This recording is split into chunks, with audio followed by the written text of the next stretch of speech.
Okay, it was a really large topic to cover, and there is a lot of homework too. So first of all, take a look at these tools: Metasploit framework, ExploitDB, which is not actually a tool, it's in fact a collection of publicly disclosed exploits for different software. Yeah, so it's really nicely categorized between local, remote, command execution, denial of service, and so on. So just browse around and see how actual exploits may look like once disclosed. Volatility framework is really interesting to play around, and I totally recommend that to do on your free time. Yeah, and Conboot, just look around what it does, and maybe find a few bucks to buy it and see how it works in action, because it's really interesting. It works against Linux, Mac OS, and of course Windows.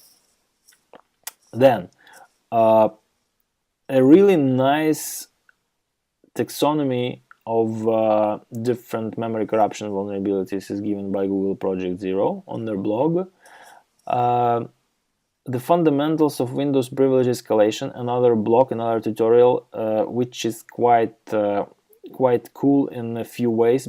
First of all, it's quite wide in different ways they try to represent Windows as a really insecure platform, but most of the tricks they use are already irrelevant in the latest versions, but some of them still work. So you can see how a typical process of privilege escalation attempt may look like once you're in, okay, or you have a local access to a normal user permissions, normal user account.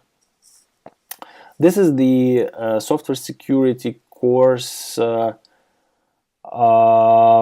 Coursera that I have recommended along the video. So it's quite nice, I would say. I enjoyed that very much. It doesn't cover any it doesn't cover much application programming, so it's more system specific, it's system centric. It doesn't include anything about web applications, at least it didn't when I went through that course. So it's more of a theoretical basis for further development of those skills, but it gives a lot of information and the basis for understanding of how things work, how computers work, how memory bugs, system bugs, all that stuff can be compromised. And most importantly, it gives you an idea of what can and cannot be automated, and if can be, to what extent it can be automated in the application security world, because we all know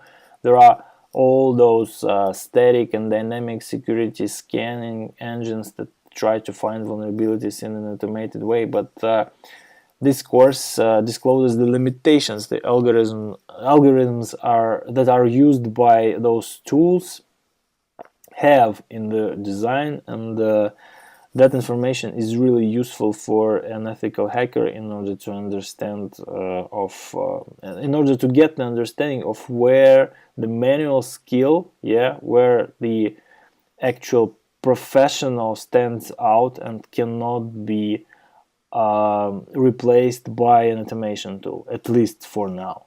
Okay, and this is the original article in FREC issue 49.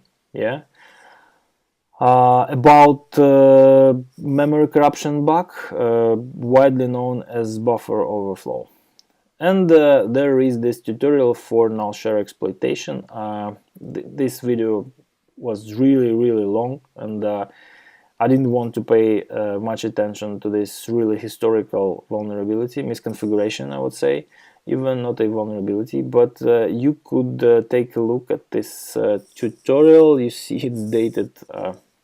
it's dated somewhere in 2008, so it's quite obsolete, but still it gives an idea of how badly things were in Windows world back then.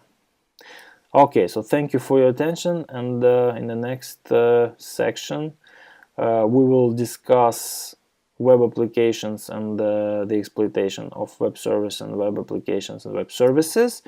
And later, before that, we will put our hands at using some of the tools I have introduced in this video, and you will see how cool the results could be, even in very modern and the latest Windows distributions out there.